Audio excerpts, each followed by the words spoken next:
DRDO का Britain को तगड़ा जवाब। ब्रिटेन मांग रहा है एमका की टेक्नोलॉजी, तो दुनिया पढ़ रही है डीआरडीओ की कामयाबी के कसीदे। अंग्रेजों को डीआरडीओ का मजाक करना पड़ा महंगा। भारतीय सेना के लिए हथियारों का निर्माण करने वाली डीआरडीओ के ऊपर हर बीतते दिन दुनिया की नज़रें टिकती जा रही हैं, क्योंकि डीआरडीओ के लिए जब बात इज्जत की आती है तो अपने पांव एक्सीलेटर पर ऐसे रखता है कि चीन और पाकिस्तान जैसे देशों की तो धुआं निकल जाती है। वैसे जब जब डीआरडीओ की ताकतों के ऊपर दुनिया के देशों ने अपनी शक की नज़रों से देखा है, तो उसके बाद डीआरडीओ ने अपने प्रोजेक्ट पर मिली सफलता का जिक्र करके उनकी बोलती को बंद कर दिया है। अभी हाल ही में डीआरडीओ ने जब अपने एक प्रोजेक्ट की जानकारी दुनिया से साझा की, तो वही ब्रिटेन, जो भारत के डीआरडीओ के वैज्ञानिकों के बारे में कह रहा था कि ताकतवर ड्रोन और स्टेल्थ फाइटर का निर्माण करना इनके बस की बात नहीं है, वही ब्रिटेन अब डीआरडीओ की ताकतों के कसीदे पढ़ रहा है। डीआरडीओ ने जैसे ही एमका विमान में मिली शुरुआती सफलता का जिक्र दुनिया के देशों से साझा किया, तो ब्रिटेन भागा भागा भारत के पास पहुंच आया और डीआरडीओ के साथ मिलकर एमका के निर्माण की सिफारिशें करने लगा, ताकि वह भी भारत के साथ मिलकर 5th जनरेशन के स्टेल्थ फाइटर जेट की तकनीकी को हासिल कर सके। दुनिया में जितने भी फाइटर विमान बनाने वाली कंपनियां थीं, सभी की डीआरडीओ ने एमका फाइटर जेट के निर्माण से अकड़ निकाल दी है। यहाँ तक कि भारत ने जो फ्रांस से राफेल विमान खरीदे हैं, वह भी एमका विमान के आगे बहुत पीछे रहने वाला है। राफेल और एमका की मारक क्षमता में ज़मीन आसमान का फ़र्क है। राफेल विमान में 3 तरीके की मिसाइलें लगाई जाती हैं, जिनमें पहली मिसाइल को मिट्योर मिसाइल के नाम से जाना जाता है, जो एयर टू एयर 150 किलोमीटर दूर तक बिना सीमा पार किए दुश्मन देश में तबाही मचा सकती है। वहीं राफेल जेट में लगने वाली दूसरी मिसाइल को स्कॉल्प मिसाइल के नाम से जाना जाता है। ये स्कॉल्प की मारक क्षमता 600 किलोमीटर तक की है।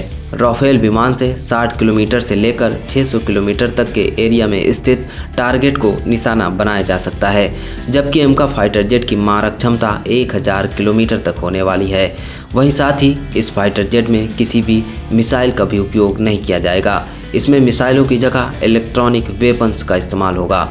एमका विमान को भारत इतना खतरनाक बना लेगा, उसे सोचकर पूरी दुनिया की हंसी गायब होने वाली है। भारत पहले भी भयानक दौर से गुजर चुका है, कई युद्ध लड़े हैं, किसी में जीत हुई है तो किसी में हार हुई है, लेकिन अभी भारत चीन के साथ युद्ध के मुहाने पर खड़ा हुआ है और पाकिस्तान से पीओके हासिल करना अभी बाकी रह गया है। ऐसे में भारत को एक स्टेल्थ फाइटर जेट की बहुत पहले से ही तलाश थी। सुपर स्टेल्थ फाइटर जेट एमका जैसे विमान के निर्माण पर बहुत से देशों ने काम किया है, लेकिन उनमें से बहुत से असफल रहे थे। दोस्तों, ये तो साफ है कि इसको बनाने में असफलता के चांस बहुत ज़्यादा हैं, लेकिन भारत ने जो कर दिखाया है उससे पूरी दुनिया के होश उड़ गए हैं।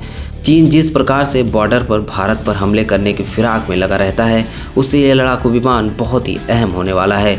जब किसी देश पर युद्ध होता है और लड़ाकू विमान से हमला किया जाना होता है, तो यही तरह के लड़ाकू विमान सबसे आगे दुश्मन सीमा के अंदर प्रवेश करते हैं। इसमें लगे खास मटेरियल रडार की पकड़ में नहीं आते हैं, जिससे यह दुश्मन देशों की सीमा में सभी विमानों से पहले अंदर घुसकर जितनी भी जानकारियां होती हैं अपने पीछे चल रहे लड़ाकू विमान को भेज देता है। अभी तक भारत के पास मिराज, सुखोई और राफेल को वायुसेना की ताकतों के रूप में देखा जा रहा है, लेकिन अब जो भारत ने 5th जनरेशन का विमान बना डाला है, वो राफेल से भी अधिक शक्तिशाली माना जा रहा है। जानकारों का मानना है एमका राफेल से 4 गुना अधिक ताकतवर होगा। तो आइए बात करते हैं कैसे एमका फाइटर जेट रडार से बचकर दुश्मन के परखच्चे उड़ा सकता है। इसके लिए इस वीडियो को अंत तक जरूर देखें और साथ ही डीआरडीओ के लिए अपना सम्मान व्यक्त करने के लिए कमेंट बॉक्स में एक जय हिंद जरूर लिखें। दोस्तों, जिस तरह से भारत के लिए पड़ोसी देशों से लगातार खतरा बढ़ रहा है, उससे एमका विमान भारत की सुरक्षा की दृष्टि से बहुत ही अच्छा संकेत माना जा रहा है। इस विमान की सबसे खास बात इसकी मारक क्षमता और इसको बनाने में उपयोग किए गए मटेरियल्स हैं। इस लड़ाकू विमान को बनाने में जिस मटेरियल्स का उपयोग किया गया है, उसको दुश्मन के रडार पहचान नहीं पाएंगे। जब यह विमान दुश्मन देशों की सीमा को क्रॉस करेगा, तो रडार के द्वारा जो तरंगे आएंगी उसको यह विमान में लगा मटेरियल्स एब्जॉर्ब कर लेगा, जिससे इस फाइटर जेट में बैठे पायलट को तो पता चल जाएगा, लेकिन दुश्मनों को इसकी कोई भी जानकारी नहीं प्राप्त होगी। इससे भी बड़ी बात इसकी मारक क्षमता है। यह 1000 किलोमीटर दूर से ही किसी टारगेट को पहचान कर लेता है। इतना ही नहीं, यह भी बताएगा कि जो बैलिस्टिक मिसाइल दुश्मन देश ने दागे हैं उसकी स्पीड क्या है, वो किस दिशा से आ रही है और किस दिशा में जाने वाली है। ये सभी जानकारियाँ इस फाइटर जेट में लगे सेंसर पायलट को कैलकुलेट करके पहुंचाते रहेंगे। आपको बता दें, ये सभी जानकारियाँ EOTS के द्वारा दी जाती है। दोस्तों, EOTS का मतलब है इलेक्ट्रो ऑप्टिकल टारगेटिंग सिस्टम, जो किसी भी हमले का 1000 किलोमीटर दूर से जानकारी दे देता है। यह बहुत बड़ी रेंज है। आपको बता दें, राफेल, जिसे दुनिया का सबसे शक्तिशाली फाइटर जेट के रूप में माना जाता है, इसमें लगे EOTS केवल 250 किलोमीटर दूर तक की ही जानकारी देने की ताकत रखते हैं। जो फाइटर जेट जितनी दूरी से हमला का पता लगा सकता है, वो किसी भी हमले को हवा में भी नष्ट करने की उतनी ही अधिक ताकत रखता है। क्योंकि लड़ाकू विमान में बैठे पायलट के पास पर्याप्त वक्त होता है, वो किसी भी हमले पर सटीक निशाना लगा सकता है। इससे आप ये अनुमान लगा सकते हैं कि ये भारतीय लड़ाकू विमान आज के किसी भी मॉडर्न फाइटर जेट की तुलना में 4 से 5 गुना अधिक ताकतवर होने वाला है। दोस्तों, एमका फाइटर जेट यानी कि एडवांस मीडियम कॉम्पैक्ट एयरक्राफ्ट में 2 इंजन लगाए गए हैं, जिसमें से एक इंजन के फेल होने के बाद दूसरा इंजन कार्य करना शुरू कर देता है। ये भारत का पहला ट्विन यानी कि 2 इंजनों वाला फाइटर जेट होगा, जिसे दुश्मन की रडार को पकड़ना बेहद मुश्किल होगा। इसके निर्माण की जिम्मेदारी एरोनॉटिकल डेवलपमेंट एजेंसी और DRDO को दी गई है। इसके लिए 15,000 करोड़ रुपए भारत की ओर से दिए जाने की घोषणा की गई थी। इस फाइटर जेट के निर्माण में स्टेल्थ फीचर्स का उपयोग किया गया है, जो दुश्मन के रडार को आसानी से चकमा दे पाएगा। इस फाइटर जेट की बॉडी ऐसे मटेरियल से बनाई गई है जिसके चलते दुश्मन के रडार की तरंगों को ये खुद एब्जॉर्ब कर लेगा और वापस रडार को नहीं जाने देगा, जिसके चलते फाइटर जेट को रडार डिटेक्ट नहीं कर पाता, जिस वजह से ये आसानी से दुश्मन देशों के अंदर घुसकर हमला करके वापस लौटने की ताकत भी रखता है। तो आखिर भारत के लिए क्यों है एमका फाइटर इतना अहम? भारत के LAC और LOC पर कभी भी मंजर शांत नहीं दिखता और पाकिस्तान तो हमेशा ही भारत के खिलाफ जहर उगलने की तैयारी करता है, जिसके चलते भारत को पाकिस्तान में घुसकर सर्जिकल स्ट्राइक भी करना पड़ता है।